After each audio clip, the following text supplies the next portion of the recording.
Hello, you wonderful people. So for today's video, I'm going to share some thoughts and theories I have about the trailer that just came out today for the third and final season of Jessica Jones. If you haven't seen it, I'll include a link to it in the description down below. But there's a lot of things that kind of pull away from this trailer. Obviously, this main antagonist, obviously it was something we saw in the date, well, at least heard in a date announcement video about the guy calling her a fraud, this and that. So it becomes a question of like, okay, so for one, who is this guy and why does he have such a personal vendetta against Jessica? Is it just because she's one of these superpowered people going around, oh, you think you're a hero, you cause more harm than good? Because another thought is obviously, like, we know, like, people with powers kind of tend to be looked at and kind of frowned upon. Like, that's something Jessica's dealt with a little bit over the course of the show. It's never been like the biggest plot point, but it's come up from time to time in season 1 and in season 2. So I'm curious, could this potentially connect to that? Because it's like, oh, you have all this power and yet you waste it. You could do it with so much good. You're just kind of a waste. You know, I'm curious because obviously there's other heroes around her being like, oh, this is how you use your powers for good, but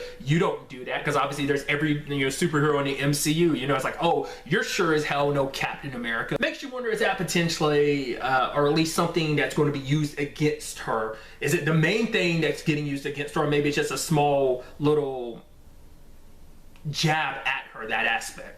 I don't know. Is he someone that Jessica has come and crossed in the past? It seems like, because she says his name in the trailer, so I'm wondering, is it someone like, maybe it's someone before the whole Kilgrave situation happened? Maybe it was like, you know, because, you know, Jessica handles things the way she does, and maybe it didn't play out the way she wanted it to, so it's led to these consequences. Something that popped in my head, because I don't remember his name because I have to rewatch season 2, but the dude, the guard that she killed in season 2 accidentally, the dude that was like, you know, killing prisoners and keeping stuff from them as like trophies and stuff, that guy, more, is it supposed to be like his son or something? Probably not, but at the very least, if that's not the case, like I said, I don't remember if that's him or not. That's like, you know, I don't remember the dude's name, but that could just as easily be like a dude bringing that up. You know, it could be like, oh, like all her sins kind of get brought to the forefront, you know, hero or fraud, and now she has to deal with someone. And like, it doesn't even seem like necessarily like he has superpowers, which is interesting, because obviously, like, it's a whole conversation I've had before about, oh yeah, most of the people with powers, their antagonists tend to have powers. Not always, but it's just kind of an interesting situation. Now she's going up against someone who just seems like they're a killer and a psychopath, but it seems like they're very smart. And obviously you have Trish and Jessica. It's like, oh, we gotta have to work together, but obviously they had their beef, you know, obviously the whole, oh yeah, you killed my mom last season, so that's not the easiest thing, you know, the easiest hump to get over. So obviously that's going to be a big thing that they deal with this season. So, and obviously you also see little bits in the trailer of Trish doing her whole hero thing, and there's that line she says at the end of like, are you still a hero if no one knows that you're one or thinks you're one? You know, and to me, I think that's such an interesting thing for many different reasons, because obviously Jessica's like, well, I don't care what people think. She never has. But at the same time, you always think on some level, I think she does. Like, how people view her kind of does bother her, but I think she tries to pretend like it doesn't. But obviously, so, you know, it's kind of almost going full circle, because obviously Trisha always kind of used the H word around her. She's like, I'm not a hero. She's never embraced the heroism thing. That's kind of a title other people put her, you know, where kind of put her on a pedestal in certain regards. Not everyone does, but I feel like Trish and Malcolm kind of did. But now we see kind of, you know, Trish on the reverse side of that. And I think for her, it's like, oh, she thought she was doing good. But then I think for her, she kind of finds herself in that position like Jessica, where it's like, maybe I'm doing more harm than good. Maybe this hero thing isn't as easy as I thought it'd be, because things aren't as black and white, that there are shades of gray. But even then, it's probably like, oh, she's, you know, doing her thing. Because it almost seems like the way Jessica almost made it sounded like she was kind of a cat burglar. So I'm wondering, is that more like a Robin Hood thing that Trish is going on of like, oh, take from the rich, give to the poor, or trying to screw over bad guys, like, oh, these guys slipped through the system, I'm gonna steal from them and use their money or whatever for good, or am I going to like screw them over in some other shape or form? I don't know. Obviously we see a little bit of Jessica and Malcolm, obviously their relationship still being what it is, but obviously, and I love this being a little detail in the trailer, is like the whole situation of like, oh yeah, you just have it like talking about the fact is Jessica saying that Jerry has a tendency to kind of associate herself with psychopaths and stuff like that. It's like, yeah, she tried to manipulate the whole Kilgrave situation to her advantage, and that completely turned around on her.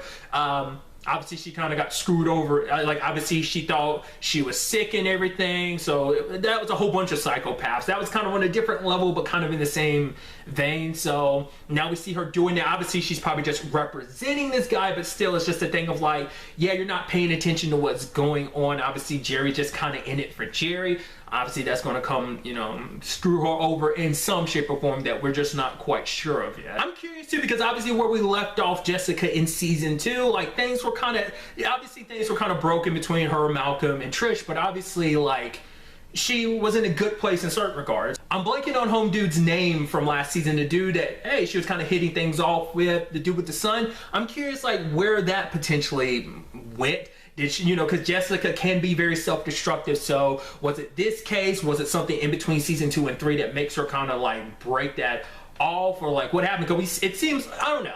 I'm curious, like, is this going to be even, because each season we get a little bit of her past. Like, obviously last season we got a big chunk of her past because it concerned her mom and everything, but I'm wondering if this case, once again, if this case has something to do with her past, and when we kind of dive into it even more about maybe some of them even more gray area and questionable things that she might have done before that we weren't sure of, like obviously stuff from before, but I'm sure it's all going to be a culmination of everything she did over the course of the show too, because it's like, well, she's killed a few people, because obviously it's like, oh, she killed her mom, allegedly, because everyone thinks she did, but obviously we know she didn't. Once again, there's that prison guard dude that was a bad guy that she accidentally killed, but obviously she covered that up. But then there's also the situation of Kilgrave. So once again, it's like bodies are kind of stacking up around her. Like obviously people flip-flop over whether they believe in her being a good person or not. Obviously I also brought them up earlier in the season, but where do things end for Jessica when it comes to her relationship with Trish and Malcolm? Will they find their way back to each other? Will those relationships stay broken? Like where will Jessica find herself at the end of this? Will she continue, you know, will she find her true self as a hero and step up, or will she just continue, you know, or will this all kind of end up crumbling underneath her? Because obviously, you know, with the end of everything, this is the end of her story, this is the end of everything, obviously with the Marvel Netflix stuff. So I'm curious to see how this all gets handled and how it ends up getting wrapped up, because it's interesting too, because it's something you really get to see in the date announcement, but it almost looks like she has like heavy bags on her eyes. So whatever it is, it seems like this dude is kind of like haunting her in a way that's never really happened before. I don't know.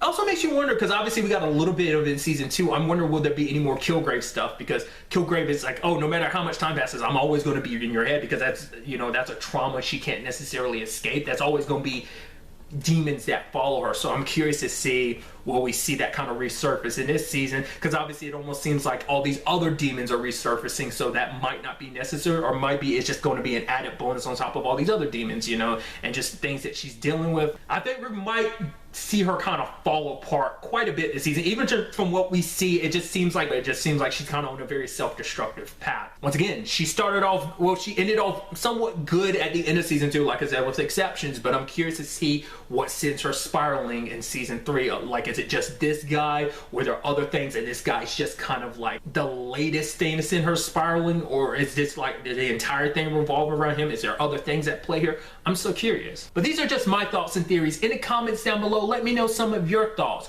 What are you expecting from this final season? What do you want to see in this final season? Let me know. But really, that's all I want to talk about in this video. Till the next time we meet, be happy, be safe, live life to the fullest, and enjoy it. Good day and goodbye.